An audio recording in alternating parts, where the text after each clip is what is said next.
This is James Holder for IFL TV. I'm in the Pro SW gym today in Loughton. With me, I've got Mitchell Smith and his brother Jez Smith. How are we doing, the Smiths? What's happening, James? I'm sound, mate. And James, you right, mate? I'm alright, I'm good, I'm good. First time we had Jez on the channel. You know the rules, Mitch, don't you? Yeah, Nando's for the first interview, innit? You've got to buy us Nando's, Jez, it's the law. And I'm hungry as well, so it's going to be a pricey old bill. Got to get him back somehow. That's right, that's right. You were supposed to be due to fight for an English title on the show just gone, Saturday. Sustaining an injury to your knee. Can you tell me a little bit how everything's going and how you're feeling?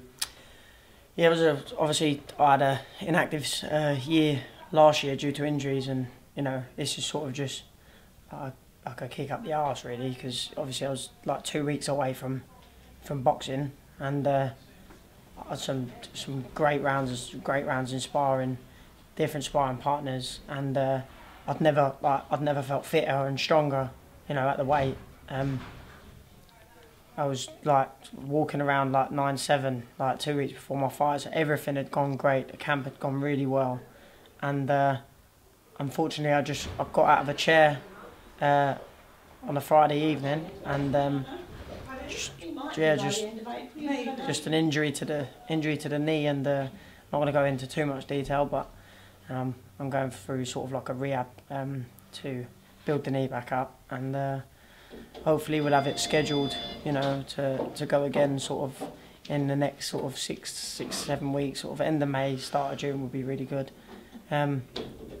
It's a fight that I want with Peter Cope. I mean, I've had a little bit of stick from his fan base saying that it was the best thing I've ever done.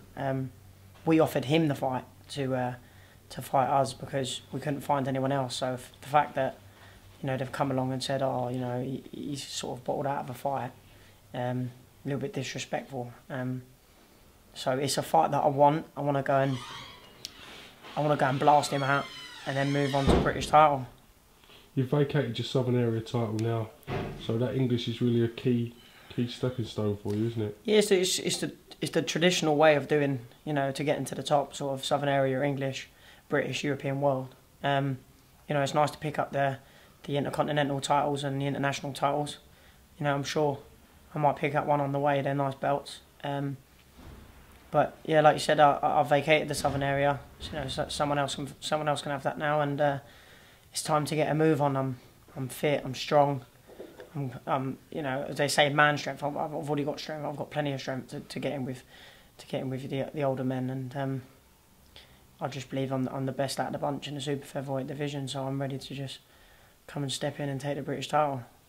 How do you counterbalance the inactivity with the niggling injuries you keep suffering? Is there anything, I know it wasn't a boxing related injury, it could have happened to anyone, but is there anything you can do different maybe to stop yourself? I think it's just one of them things, you know, you go through like 8-10 weeks camp, like putting your body through hell and back, and it's just wear and tear, James. It just happens, you know. It's unfortunate it happened when it did, but you just, you know, it's how you deal with them and how you come back, you know. I'm sitting around like 9-12 at the moment, so keeping down like near the weight instead of blowing up. I just got to go about the injury like in a professional, you know, in a professional manner. Like I said, you know, obviously I'm going through physio and that now. It's all coming together really well. It's you know, I'm happy with the progress that the knee's had, and you know, I should be back training full on soon. So yeah. I know you're a massive family man, and our family is how important family is to you, but do you think getting the break away, I know you've been relocated for your training camps, away from your home life, away from kind of the pressures of fatherhood a little bit, do you think that's helped your training? Oh, massively. It's hard, don't get me wrong, because you know, I go back every like couple of weeks, and my daughter's doing new things, or she's done something, or she said something, and you know, you've missed it. But at the end of the day, you know, I do everything. I do all of this for like her and my family. So in the long run, you know, they'll get the, you know, the nicer life in the long run. You know, so I mean, it brings me away from all the distractions, James. There's no one saying, "I'll come down the pub," or not. You know, obviously it's up to you to say yeah or no, but you don't have none of that. I've come away. I don't talk to nobody. it's a lot easier to just get on and train. You know, we're up in the pool in the mornings, we're out in the afternoons. You know, we're eating at the right times. We've got no pressure on having to do something, and you know, it just makes it a lot easier. And also now having my brother in training camp with me, I was just going to come to that. We're both pushing each other. I mean, this kid is going to be a future star, and together, just training every time we sprint, we're there to beat each other. You know, the world is our oyster, you know, so... What's the house like you're living in? It's a nice 5-bed bungalow. 5-bed bungalow? Yeah, 5-bed bungalow, ensuite bathrooms. We got our own gym at the back with bags, ceiling ball, speed ball, mirrors and like our circuit mats and whatnot. So we've got everything we want there. You know, we travel over here every day as well. So yeah, everything's going really well. Everything's there for us. All we need to do is just do it, James. And that's what we're cracking on and doing. Like I said, you know, if we can do what we want. We're good enough to do what we want. We've got the talent. You know, it runs through our blood. We're fighters at the end of the day. And yeah, like I said, you know, this kid's going to be something special. I've got a lot of faith in him. I'm just going to bring you in now, Jez. Yep. The less talkative of the Mitchell brothers. How do you think everything's going so far? Yeah, really good. Really good. Not too good with all the cameras and that. No, yeah, training's going really well at the moment. For me as well, I'm learning a lot coming down here and mixing in with like a lot more with Mitch now. Before I used to like leave him when he used to go to camps, and I'd be at my gym where I train. But now like I come a lot more over with Mitch. I'm training with Mitch every day. Like you said, where we're living, like everything's going better for me as well with my weight and that. Like I eat at certain times of the day, and like I go training. I'm down here doing bits and pieces. I'm learning a lot with Jason, so yeah, everything's going really well actually, and I can see the improvement in myself a lot more being in camp compared to when I was before, because before I was working and working and then going to the gym and I was knackered and stuff like that. Now I've pulled myself away and got involved with Mitch and that.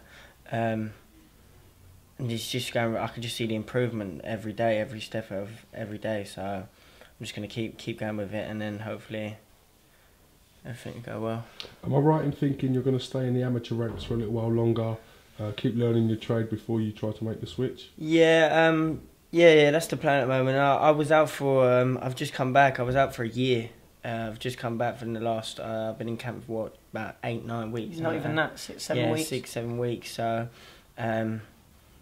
I've still got a lot of learning to do again. Like obviously having that time out, but now coming back, I want to get fit. I've got a lot more. I want to be in the gym with Jason and that, and then we'll see how this year goes. At the moment, I've got a fight coming up on Saturday, another amateur fight. So hopefully that all goes well. And then they've said already I'm booked for the following week again. So I want to be active. I want to be out all the time. So obviously from having that whole year out. I lost a lot in that time for not fighting and not being active. I was inactive for the year, so I need to, like, I've sorted everything out. Got no distraction, just doing what I'm doing, learning off Mitch through the way and that. Yeah, hopefully things go well, and then you never know, the switch could come next year sometime. All right, Jez. Well, we look forward to seeing what's happening with that. Mitchell, I just want to ask you a little bit about Tony Conquest. Obviously, huge defeat for him Saturday night, losing his Commonwealth strap as well. Have you had a chance to speak to Tony as of yet? I haven't. You know, I'm going to let it die down a little bit. You know, he's going to be, you know, gutted. He was. I think after this fight, he would have put himself up near having a title shot with, like having a cruiserweight dust up with John Lewis Dickinson. Yeah, so, yeah. You know, he's had the knockback, and you know, he's going to be gutted, but. You know, Ovil McKenzie is a massive puncher. You know, he could do that. He can do that to anyone at light heavy or cruiser. So it's just unfortunate. You know, it hit him on the. He took a bigger shot earlier in the fight. I think it was round 3, or you know, he got hit on the flush on the chin that took him off his feet. You know, he got back up from it, and then unfortunately he got hit just behind the ear, and he. Just couldn't find his senses, but you know I'm gutted for Tony because you know I mean as you know yourself he's the nicest man in boxing. I don't know nobody nicer. You know, fingers crossed. You know he comes back from it. Knowing the type of person that he is, do you think he'll come back stronger from this? I do think he'll come back. I think he'll find it tough to get over mentally, but I do believe that he will come back from it. I think that he might nick some other title, maybe a little bit lower, and then put himself back up there. But he's good enough to win a British title. Like I said, he was easily winning that fight, you know, and it weren't going to change unless he got caught with that big punch, and that's what happened. So I'm just gutted for him. Yeah. Miles Shinkwin as well in the gym. I find it strange he's making so much progress, but no one wants to promote him. It's quite a strange one, isn't it? I've spoken to Miles about it, you know, quite a lot. Obviously, I'm lucky to be with like a big promoter like Frank.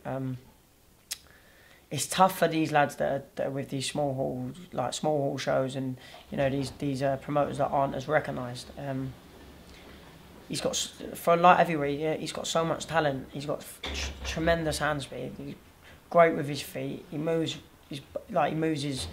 his torso really well. The way he sits in front of people and just makes a miss. He really is a talent. But you know, I'm sure a bit of luck will strike soon, and you know he'll shock a lot of people. I think he's ready to step up now, but obviously, you know, it's one step at a time. But they say don't run before you can walk. But you know, he's ready to jump up with some of the big names up there now. You know, in my opinion, he was a class amateur. You know, and he's doing what he needs to do in the pros, and you know, I'm looking forward to what this year's going to bring for all of us at the camp. You know, obviously Tony's got to come back from where he has, but me and Miles are just you know the doors are there. We just need to go for them. You know, so. Well, listen, boys, I thank you for giving me a bit of time today. Nice one, James. Keep me updated with me. Just say thank you to all my sponsors. Yeah, by all means, go on. Obviously, Winter World Build, Paul Winters, who set us up in the bungalow. ATS Interiors, Edgeware Scrap Metal, USANA, Danslow Science, Corda. I think I've got them all there. So just thank you to all them that have helped me out whilst times are hard like now, you know. So yeah, cheers, James. Appreciate your time. Keep us updated with the injury. Let us know what's going on, and we'll catch you guys real soon. Peace out.